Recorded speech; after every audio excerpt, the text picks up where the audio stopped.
Hi friends, ನಿಮ್ಮೆಲ್ಲರಿಗೂ ಕೂಡ ನಿಮ್ಮದೇ ಆಗಿರ್ತಕ್ಕಂಥ ಯೂಟ್ಯೂಬ್ ಚಾನಲ್ ಸ್ಟಡಿ ವಿತ್ ಪರಶುರಾಮ್ಗೆ ಸ್ವಾಗತ ಅಂತ ಹೇಳ್ತಾ, ನಾಳೆ ನಡೀತಕ್ಕಂಥ 9ನೇ ತರಗತಿ ವಿಜ್ಞಾನದಲ್ಲಿ ಒಂದು ಮಾದರಿ ಪ್ರಶ್ನೆ ಪತ್ರಿಕೆಯನ್ನು ನೋಡೋಣ. ತುಂಬ ಮೋಸ್ಟ್ ಇಂಪಾರ್ಟೆಂಟ್ ಇದೆ. ಆಲ್ರೆಡಿ ಒಂದು ಕ್ವಶನ್ ಪೇಪರನ್ನು ಹಾಕಿದ್ದೀನಿ. ಸೊ ಇನ್ನೂ 2-3 ಕ್ವಶನ್ ಪೇಪರ್ ಇದ್ದಾವೆ. ನೀವು ಚೆನ್ನಾಗಿ ವ್ಯೂಸ್ ಮಾಡಿದರೆ ಮತ್ತಷ್ಟು ಹಾಕ್ತೀನಿ. ಇವೆಲ್ಲ ನಿಮಗೆ ಮೋಸ್ಟ್ ಇಂಪಾರ್ಟೆಂಟ್ ಮತ್ತು ಪರೀಕ್ಷೆಗೆ ಹತ್ತಿರದಲ್ಲಿರ್ತಕ್ಕಂಥ ಪ್ರಶ್ನೆಗಳೇ ಆಗಿದ್ದಾವೆ. ಸ್ವಲ್ಪ ರಿವಿಷನ್ ಅಂತ ತೊಗೊಂಡು ಚೆನ್ನಾಗಿ ನೋಡ್ಕೊಂಡು ಹೋಗಿ ಅಂತ ಹೇಳ್ತಾ ವಿಡಿಯೋನ ಲೈಕ್ ಮತ್ತು ಶೇರ್ ಮಾಡೋದನ್ನು ಮಾತ್ರ ಮರೆಯದಿರಿ. ನೋಡಿ ಈ ಪ್ರಶ್ನೆಗಳು ಯಾವಿದಾವಂತ. ಆಲ್ರೆಡಿ DSRT ಕ್ವಶನ್ ಪೇಪರ್ ಇದೆ, ಅದನ್ನು ನೋಡ್ಕೊಳ್ಳೇಬೇಕು. ಯಾಕಂದರೆ ಅಲ್ಲಿಂದನೇ ನಿಮಗೆ ಪ್ರಶ್ನೆಗಳು ಬರ್ತಾ ಇದ್ದಾವೆ. ಒತ್ತಡದ ಅಂತಾರಾಷ್ಟ್ರೀಯ ಏಕಮಾನ ಕೇಳ್ತಾರೆ, ಗೊತ್ತಿರಲಿ, ಪ್ಯಾಸ್ಕಲ್ ಅಂತ ಬರ್ತದೆ. ಶ್ರವಣ ಶಬ್ದದ ವ್ಯಾಪ್ತಿ ಎಷ್ಟಾಗಿರ್ತದೆ? 20 ಹರ್ಟ್ಸ್ನಿಂದ 2000 ಹರ್ಟ್ಸ್ವರೆಗೆ. ಆಮೇಲೆ ಚಲನಶಕ್ತಿಗೆ ಒಂದು ಉದಾಹರಣೆ, ಹರಿತಕ್ಕಂಥ ನೀರು. ನೋಡ್ಕೊಂಡೋಗಿ ಏಕರೂಪ ಚಲನೆ ಮತ್ತು ಏಕರೂಪವಲ್ಲದ ಚಲನೆ ಫಿಕ್ಸ್ ಆಗಿ ಬರ್ತಕ್ಕಂಥ ಪ್ರಶ್ನೆ. ಒಂದು ವಸ್ತುವು ಸಮನಾದ ಕಾಲದಲ್ಲಿ ಸಮವಾದ ದೂರವನ್ನು ಕ್ರಮಿಸಿದರೆ ಅದನ್ನೇ ಏಕರೂಪ ಚಲನೆ ಅಂತ ಕರೀತಾರೆ. ನ್ಯೂಟನ್ ಚಲನೆಯ 3 ನಿಯಮಗಳನ್ನು ಬೈಪಾಟ್ ಮಾಡಬೇಕು. ಇಲ್ಲಿ 3ನೇ ನಿಯಮ ಕೇಳಿದ್ದಾರೆ. ಪ್ರತಿಯೊಂದು ಕ್ರಿಯೆಗೂ ಸಮನಾದ ಮತ್ತು ವಿರುದ್ಧ ಪ್ರತಿಕ್ರಿಯೆ ಇರುತ್ತದೆ. ಕ್ರಿಯೆ ಮತ್ತು ಪ್ರತಿಕ್ರಿಯೆಗಳು ಪ್ರತ್ಯೇಕ ವಸ್ತುಗಳ ಮೇಲೆ ವರ್ತಿಸಲ್ಪಡುತ್ತದೆ. ಇದು ನ್ಯೂಟನ್ ಚಲನೆಯ 3ನೇ ನಿಯಮ. ಶಬ್ದದ ಜವ ಅಂದರೆ ಏನು? ಏಕಮಾನ ಕಾಲದಲ್ಲಿ ತರಂಗದ ಮೇಲಿನ ಬಿಂದು, ಅದರ ಸಂಪೀಡನೆ ಅಥವಾ ವಿರಳನವು ಚಲಿಸಿದ ದೂರವನ್ನೇ ಶಬ್ದದ ಜವ ಅಂತ ಕರಿತೀವಿ. ಇನ್ನು ಸಂತುಲಿತ ಮತ್ತು ಅಸಂತುಲಿತ ಬಲದ ವ್ಯತ್ಯಾಸ ಅಥವಾ ಅಂದರೆ ಏನು ಅಂತಲೂ ಕೂಡ ಕೇಳ್ತಾರೆ. ನೋಡಿ, ಒಂದು ವಸ್ತುವಿನ 2 ಅಭಿಮುಖಗಳ ಮೇಲೆ ಸಮಬಲಗಳನ್ನು ಪ್ರಯೋಗಿಸಿದಾಗ ವಸ್ತು ನಿಚ್ಚಲ ಸ್ಥಿತಿಯಲ್ಲೇ ಮುಂದುವರೆದರೆ ಅದನ್ನೇ ಸಂತುಲಿತ ಬಲ ಅಂತ ಕರಿತೀವಿ. ಬಟ್ ಒಂದು ವಸ್ತುವಿನ 2 ಅಭಿಮುಖಗಳ ಮೇಲೆ ಅಸಮಬಲಗಳು ಪ್ರಯೋಗಿಸಿದಾಗ ವಸ್ತು ಅಧಿಕ ಬಲದ ದಿಕ್ಕಿನೆಡೆಗೆ ಚಲಿಸ್ತದೆ. ಈ ರೀತಿಯ ಬಲಕ್ಕೆ ನಾವು ಅಸಂತುಲಿತ ಬಲ ಅಂತ ಕರಿತೀವಿ. ಓಕೆನಾ? ವೇಗೋತ್ಕರ್ಷ ಅಂದ್ರೇನು? ಅದರ ಅಂತಾರಾಷ್ಟ್ರೀಯ ಏಕಮಾನ. ಸೊ ಏಕಮಾನ ಕಾಲದಲ್ಲಿ ಆಗುವ ಒಂದು ಕಾಯದ ವೇಗದ ಬದಲಾವಣೆಯನ್ನೇ ನಾವು ವೇಗೋತ್ಕರ್ಷ ಅಂತೀವಿ. ಇದರ ಅಂತಾರಾಷ್ಟ್ರೀಯ ಏಕಮಾನ ಮೀಟರ್/ಸೆಕೆಂಡ್². ಇನ್ನು ಚಲನೆಯ 3 ಸಮೀಕರಣಗಳ ಬ್ಯಾಪಟ್ ಮಾಡಿರಿ. U = U + AT, S = UT + ½ AT², 2AS = V² - U². ಅದು ಇಂಪಾರ್ಟೆಂಟ್. ಇನ್ನು ಶ್ರವಣಾತೀತ ಶಬ್ದದ ಅನ್ವಯಗಳನ್ನು ಬರೀರಿ ಅಂತ ಕೇಳ್ತಾರೆ. ಮುಖ್ಯವಾಗಿ ಇದನ್ನು ಲೋಹಗಳ ಬಿರುಕು ಮತ್ತು ನ್ಯೂನತೆಗಳನ್ನು ಪತ್ತೆ ಹಚ್ಚಲು ಬಳಸ್ತಾರೆ. ಬೃಹತ್ ನಿರ್ಮಾಣದ ರಚನೆಗಳಾದ ಕಟ್ಟಡಗಳು, ಯಂತ್ರಗಳು ಮತ್ತು ವೈಜ್ಞಾನಿಕ ಉಪಕರಣಗಳಲ್ಲಿ ಉಪಯೋಗಿಸ್ತಾರೆ. ಶ್ರವಣಾತೀತ ಶಬ್ದವನ್ನು ಸಾಮಾನ್ಯವಾಗಿ ಸ್ವಚ್ಛಗೊಳಿಸಲಿಕ್ಕೆ ಉಪಯೋಗಿಸ್ತಾರೆ. ಉಲ್ಲೇಖನ ತಂತ್ರದಲ್ಲಿ ಬಳಸ್ತಾರೆ. ಮಾನವನ ದೇಹದ ಒಳ ಅಂಗಗಳ ಅಧ್ಯಯನಕ್ಕೆ ಬಳಸ್ತಾರೆ. ಕಿಡ್ನಿಯ ಕಲ್ಲುಗಳನ್ನು ತೆಗೆಯಲು ಕೂಡ ಬಳಸ್ತಾರೆ. ಇನ್ನು ವೆರಿ ಮೋಸ್ಟ್ ಇಂಪಾರ್ಟೆಂಟ್ ಏನಪ್ಪ ಅಂದರೆ ವಿಶ್ವವ್ಯಾಪಿ ಗುರುತ್ವದ ನಿಯಮ. ನಿಮಗೆ ಬಂದೇ ಬರ್ತಕ್ಕಂಥ ಪ್ರಶ್ನೆ. 2 ವಸ್ತುಗಳ ನಡುವಿನ ಆಕರ್ಷಣ ಬಲವು ಅವುಗಳ ರಾಶಿಗಳ ಗುಣಲಬ್ಧಕ್ಕೆ ನೇರ ಅನುಪಾತದಲ್ಲಿ ಹಾಗೂ ಅವುಗಳ ನಡುವಿನ ಅಂತರದ ವರ್ಗಕ್ಕೆ ವಿಲೋಮ ಅನುಪಾತದಲ್ಲಿ ಇರ್ತದೆ. ಈ ಬಲವನ್ನು 2 ವಸ್ತುಗಳ ಕೇಂದ್ರಗಳನ್ನು ಸೇರಿಸುವ ರೇಖೆಯ ನೇರದಲ್ಲಿರ್ತದೆ. ಇನ್ನು ವಿಶ್ವವ್ಯಾಪಿ ಗುರುತ್ವ ನಿಯಮದ ಪ್ರಾಮುಖ್ಯತೆ ಅಂದರೆ ನಿಮ್ಮನ್ನು ಭೂಮಿಗೆ ಬಂಧಿಸಿರುವ ಬಲ, ಭೂಮಿ ಸುತ್ತ ಚಂದ್ರನ ಚಲನೆ, ಸೂರ್ಯ ಸುತ್ತ ಗ್ರಹಗಳ ಚಲನೆ, ಸೂರ್ಯ ಮತ್ತು ಚಂದ್ರರಿಂದಾಗುವ ಉಬ್ಬರವಿಳಿತಗಳು, ಇವೆಲ್ಲವುಗಳು ಕೂಡ ವಿಶ್ವವ್ಯಾಪಿ ಗುರುತ್ವದ ನಿಯಮದ ಪ್ರಾಮುಖ್ಯತೆಯಲ್ಲಿ ಬರ್ತದೆ. ಇನ್ನು ಚಲನೆಯ 2ನೇ ನಿಯಮವನ್ನು ಬರಿಬೇಕು. ಅದರ ಗಣಿತೀಯ ಸೂತ್ರವನ್ನು ಸೂತ್ರೀಕರಿಸಿ ಬರಿಬೇಕು. ಏನು ಹೇಳ್ತದಪ್ಪ ಅಂತಂದ್ರೆ, ಸಂವೇಗದ ಬದಲಾವಣೆಯ ದರ ಕಾಯದ ಮೇಲೆ ಪ್ರಯೋಗವಾದ ಅಸಂತುಲಿತ ಬಲಕ್ಕೆ ಅನುಪಾತದಲ್ಲಿ ಮತ್ತು ಪ್ರಯೋಗವಾದ ಬಲಕ್ಕೆ ನೇರಾನುಪಾತದಲ್ಲಿ ಇರ್ತದೆ. ಅದು ಏನಪ್ಪ ಅಂದರೆ 2ನೇ ನಿಯಮ ಹೇಳೋದ, ಚಲನೆಯ 2ನೇ ನಿಯಮ. ಇನ್ನು ಇದ್ರದ್ದು ಗಣಿತೀಯ ಸೂತ್ರ ಅಂದರೆ ಈ ರೀತಿ ಬರಿಬೇಕು. M ದ್ರವ್ಯರಾಶಿ ವಸ್ತುವೊಂದು U ಆರಂಭಿಕ ವೇಗನೊಂದಿಗೆ ಸರಳ ರೇಖೆಯಲ್ಲಿ ಚಲಿಸ್ತದೆ. ಇದು ಏಕರೂಪ ಚಲನೆಯಲ್ಲಿದ್ದು ಒಂದು ಸ್ಥಿರ ಬಲ Fನ ಬಳಕೆಯಿಂದಾಗಿ Tನ ಅವಧಿಯಲ್ಲಿ ಇದು V ವೇಗವನ್ನು ಪಡೆದಿದೆ. ಆ ವಸ್ತುವಿನ ಆರಂಭಿಕ ವೇಗ ಮತ್ತು ಅಂತಿಮ ವೇಗಗಳು ಕ್ರಮವಾಗಿ S ಅದು P1 = mu ಮತ್ತು P2 = mu. ಅದು ಸಂವೇಗ ಅಥವಾ ಇದೆ ನೋಡಿ, ಅಂದರೆ ಸಂವೇಗದಲ್ಲಿನ ಬದಲಾವಣೆ ಪ್ರೊಪೋರ್ಷನಲ್ F2 - F1 ಅಂತಿದೆ. ಅದು ನೇರಾನುಪಾತ ಅಂತಿದೆ.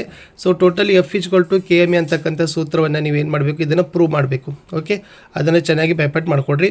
ಚಲನಶಕ್ತಿ ಮತ್ತು ಪ್ರಚನ ಶಕ್ತಿಗಳ ನಡುವಿನ ವ್ಯತ್ಯಾಸ ಯಾವತ್ತೂ ಕೇಳ್ತಾರೆ. ಚಲನಶಕ್ತಿ ಏನು ಹೇಳ್ತದಪ್ಪ ಅಂದರೆ ಚಲಿಸುತ್ತಿರುವ ಕಾಯಗಳು ಹೊಂದಿರುವ ಶಕ್ತಿಯನ್ನೇ ಚಲನಶಕ್ತಿ ಅಂತೀವಿ. ಉದಾಹರಣೆ, ಹರಿಯುವ ನೀರು, ಬೀಸುವ ಗಾಳಿ. ಬಟ್ ಪ್ರಚನ ಶಕ್ತಿ ಅಂದರೆ ತನ್ನ ಸ್ಥಾನದಿಂದ ಅಥವಾ ವಿನ್ಯಾಸದಿಂದ ಪಡೆಯುವ ಶಕ್ತಿ ಪ್ರಚನ ಶಕ್ತಿ. ಫಾರ್ ಎಕ್ಸಾಂಪಲ್, ಜಲಾಶಯದಲ್ಲಿ ಸಂಗ್ರಹವಾದ ನೀರು, ಎತ್ತರದಲ್ಲಿ ಇರಿಸಿದ ಕಲ್ಲು. ಒಂದು ಲೆಕ್ಕ ಇದೆ ನೋಡಿ, 40 kg ರಾಶಿ ಇರುವ ಒಬ್ಬ ಹುಡುಗ 10 ಸೆಕೆಂಡ್ಗಳಲ್ಲಿ 30 ಮೆಟ್ಟಿಲನ್ನು ಹತ್ತುತ್ತಾನೆ. ಪ್ರತಿ ಮೆಟ್ಟಿಲಿನ ಎತ್ತರ 10 ಸೆಂಟಿಮೀಟರ್ ಆದರೆ ಅವನ ಸಾಮರ್ಥ್ಯವನ್ನು ಕಂಡುಹಿಡಿರಿ ಅಂತ ಕೇಳಿದರು. ಸೊ ಹುಡುಗನ ತೂಕ mg ಎಷ್ಟದ? 40 kg × 10 m/s². ಇದು 40 × 10 ಮಾಡಿದ್ರೆ 400 ನ್ಯೂಟನ್ ಆಯಿತು. ಇನ್ನು ಎತ್ತರ ಎಷ್ಟದ? 30 × 10 ಮೀಟರ್ ಭಾಗಿಸು 100 ಆಗ 3 ಮೀಟರ್ ಆಗ್ತದೆ. ತೆಗೆದುಕೊಂಡ ಕಾಲ T 10 ಸೆಕೆಂಡ್ ಅದ. ಅವಾಗ ನಾವು ಸಾಮರ್ಥ್ಯವನ್ನು ಕಂಡುಹಿಡಬೇಕು. P = mgh/T. ಅವಾಗ 400 newton into 3 meter divided by 10 ಆದಾಗ ಸೊ 120 ಬರ್ತದೆ. 120 ವ್ಯಾಟ್ ಅನ್ನೋದು ಸಾಮರ್ಥ್ಯದಲ್ಲಿ ನೀವು ಕೊಡಬೇಕು. ರಸಾಯನಶಾಸ್ತ್ರ. ದ್ರವರೂಪದ ಲೋಹ ಯಾವುದು? ಪಾದರಸ. ವಾತಾವರಣದ ಒತ್ತಡದಲ್ಲಿ ದ್ರವ ನಿರ್ದಿಷ್ಟ ತಾಪದಲ್ಲಿ ಕುದಿಯಲು ಪ್ರಾರಂಭಿಸಿದ್ರೆ ಅದನ್ನು ಏನಂತೀರಿ? ಕುದಿ ಬಿಂದು ಅಂತ ಕರಿತೀರಿ. ಇನ್ನು ಕ್ಯಾಲ್ಸಿಯಂ ಹೈಡ್ರಾಕ್ಸೈಡ್ನ ಅಣುಸೂತ್ರ CaOH ಟ್ವೈಸ್. ಪರ್ಯಾಪ್ತ ದ್ರಾವಣ ನೋಡ್ಕೊಂಡೋಗಿ. ಯಾವುದೇ ನಿರ್ದಿಷ್ಟ ತಾಪಮಾನದಲ್ಲಿ ತಾನು ವಿಲೀನಗೊಳಿಸಬಹುದಾದಷ್ಟು ದ್ರವ್ಯವನ್ನು ವಿಲೀನಗೊಂಡಿಸಿರುವ ದ್ರಾವಣವೇ ಪರ್ಯಾಪ್ತ ದ್ರಾವಣ. ಅಣು ಅಂದ್ರೇನು? 2 ಅಥವಾ ಹೆಚ್ಚು ಪರಮಾಣುಗಳ ಗುಂಪೆ ಅಣು ಅಂತ ಕರಿತೀವಿ. ವೆಲೆನ್ಸಿ.